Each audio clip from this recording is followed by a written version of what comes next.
and you're back with 3rd Degree's Bullying Show. Now, technology is certainly wonderful when used correctly, but for the bully, cyberspace has become their new hunting ground. It's a place to hide and lash out without much fear of reprisal. This video is widely credited with breaking the silence on cyberbullying. A 16-year-old Canadian, Amanda Todd, posted it on YouTube last year to tell of her experiences as a victim.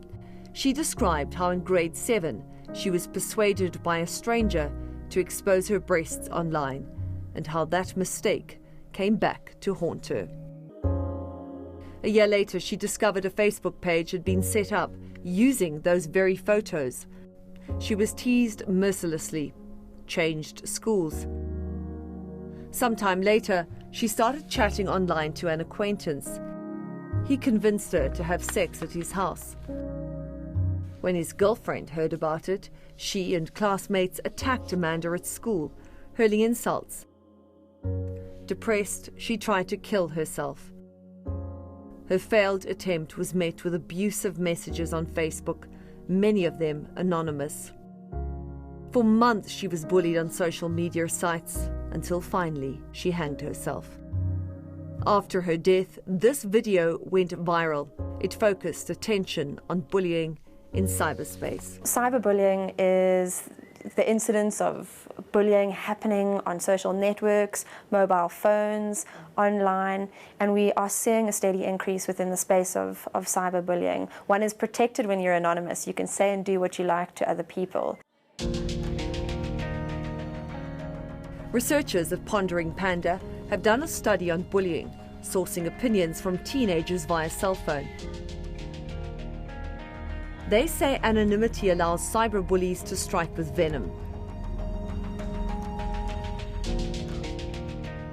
Bullying really gets to the heart of an individual, and it erodes at their confidence, and the short-term, medium-term and long-term effect of that is absolutely massive. A study done in 2009 found a quarter of the youngsters had been bullied with text messages. 1 in 5 admitted they'd used texting to bully someone else. And staggeringly, nearly 70% of the bullies had themselves been bullied.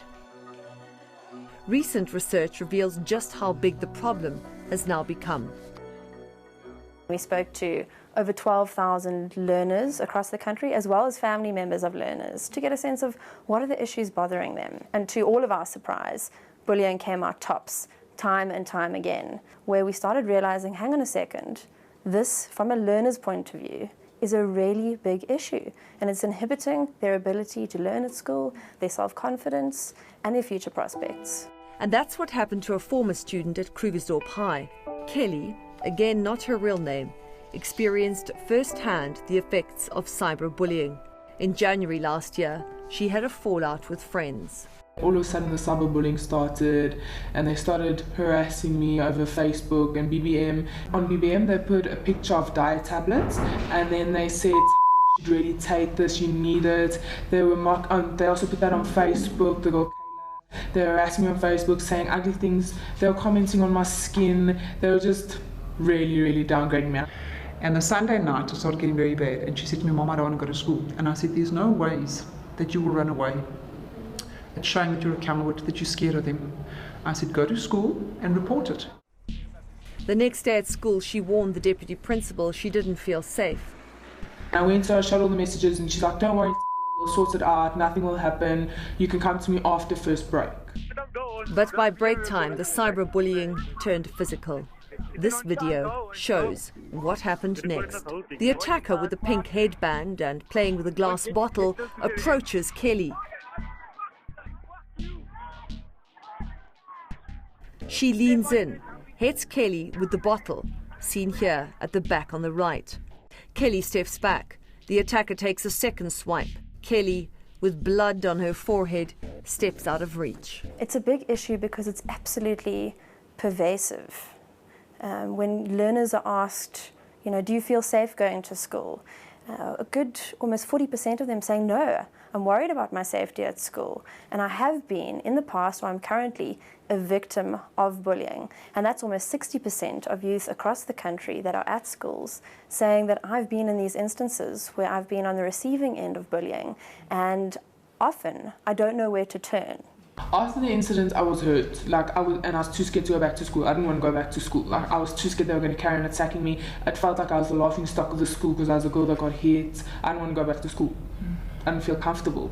I didn't feel like I had a safe education. My self-esteem was very low. I didn't want to go out. I was too scared. Oh no, they're going to plan something more. They think they're big. I didn't even want to look on Facebook. I was too scared they were going to say more things about me. Kelly moved to another school. The bully appeared in the children's court charged with assault.